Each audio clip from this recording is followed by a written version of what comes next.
ಇಡೀ ದೇಶಾದ್ಯಂತ ಸಂವಿಧಾನ ಶಿಲ್ಪಿ ಭಾರತ ರತ್ನ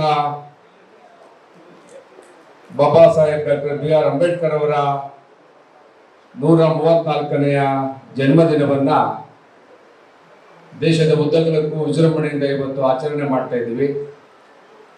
ನಾವಂತೂ ಸ್ವಾತಂತ್ರ್ಯ ಆದ್ಮೇಲೆ ಹುಟ್ಟಿದವರು, ಆದರೆ ನಮ್ಗೆ ಗೊತ್ತು ಬಹಳ ಹಿಂದಿಂದಲೂ ಕೂಡ ಈ ದೇಶದಲ್ಲಿ ಹಲವತ್ತು ರಾಜವಂಶಗಳು, ನೂರಾರು ರಾಜವಂಶಗಳು ಈ ದೇಶವನ್ನು ವಿಭಾಗ ಮಾಡಿಕೊಂಡು ಆಳ್ತಾ ಇದ್ದಂಥ ಆಳ್ವಿಕೆಗೂ ಅವಾಗ ಆದಂಥ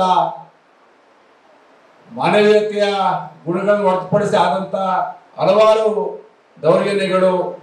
ಬಹುಶಃ ಅಂಬೇಡ್ಕರ್ ಅವರು ಇಂಗ್ಲೆಂಡ್ಗೆ ಹೋಗದೆ ಹೋಗಿದ್ರೆ, ಹಲವಾರು ಪ್ರಜಾಪ್ರಭುತ್ವದ ಗ್ರಂಥಗಳನ್ನು ಅವರು ಅಲ್ಲಿ ಅಧ್ಯಯನ ಮಾಡದೆ ಹೋಗಿದ್ರೆ ಬಹುಶಃ ಇಷ್ಟೊಂದು ಉತ್ತಮವಾದಂಥ ಗ್ರಂಥ, ಅದು ಈ ದೇಶದಲ್ಲಿ ಸುಮಾರು ಇಷ್ಟು ವರ್ಷ ಸುದೀರ್ಘವಾಗಿ ಪ್ರಜಾಪ್ರಭುತ್ವದ ಗಟ್ಟಿಯಾದ ಅಡಿಪಾಯದಲ್ಲಿ ನಾವೆಲ್ಲ ಬದುಕ್ತಾ ಬರ್ತಾ ಇದ್ದೀವಿ. ಸಾಕಷ್ಟು ಏಳುಬೀಳುಗಳು, ನೋವುಗಳ ನಡುವೆ ಇವತ್ತು ಧ್ವನಿ ಇಲ್ಲದ ತುಳಿತಕ್ಕೊಳಗಾದಂಥ ಸಮಾಜ ತಲೆ ಎತ್ತುಕೊಂಡು ಗೌರವವಾಗಿ ಬಾಳ್ತಕ್ಕಂಥ ಹಕ್ಕನ್ನು ಕೊಟ್ಟಂಥ ಅಂಬೇಡ್ಕರ್ ಅವರನ್ನ ಬಹುಶಃ ಯಾವುದೇ ಹಬ್ಬ ದಿನಗಳಿಗಿಂತ ಹೆಚ್ಚಾಗಿ ಹಬ್ಬ ಮಾಡ್ತೀವೋ ಇಲ್ವೋ ಅಂಬೇಡ್ಕರ್ ಅವರ ಜನ್ಮದಿನವನ್ನು ಇಡೀ ದೇಶಾದ್ಯಂತ ಎಲ್ಲ ಸಮಾಜದ ಜನ ಇವತ್ತು ಒಪ್ಕೊಂಡು ಆಚರಣೆ ಮಾಡ್ತಾ ಬರ್ತಾ ಇದ್ದೀವಿ.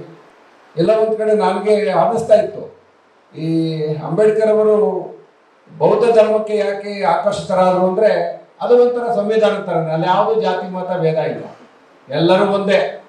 ಬೌದ್ಧ ಧರ್ಮದ ಅನುಯಾಯಿಗಳೆಂದರೆ ಒಂದೇ. ಹಾಗಾಗಿ ಹಿಂದೂ ಧರ್ಮ ಇದ್ದಂಥ ಬಹಳಷ್ಟು ನ್ಯೂನತೆಗಳಿಂದ ಮುಂದೋಗಿದ್ರು ಅಂತ ನನಗೂ ಅಲ್ಲಿ ಪಾಠ ಮಾಡ್ತಾ ನಮ್ಮ ಉಪಾಧ್ಯಾಯರು ಹೇಳೋದನ್ನ ಕೇಳ್ಕೊತಾ ಇದ್ವಿ. ಆ ಒಂದು ನೋವು ಅವ್ರಿಗೆ ಧಾರ್ಮಿಕವಾಗಿ ಬೌದ್ಧ ಧರ್ಮವನ್ನು ಒಪ್ಕೊಳ್ಳಿಕ್ಕೆ ಅವಕಾಶ ಮಾಡಿಕೊಡ್ತು.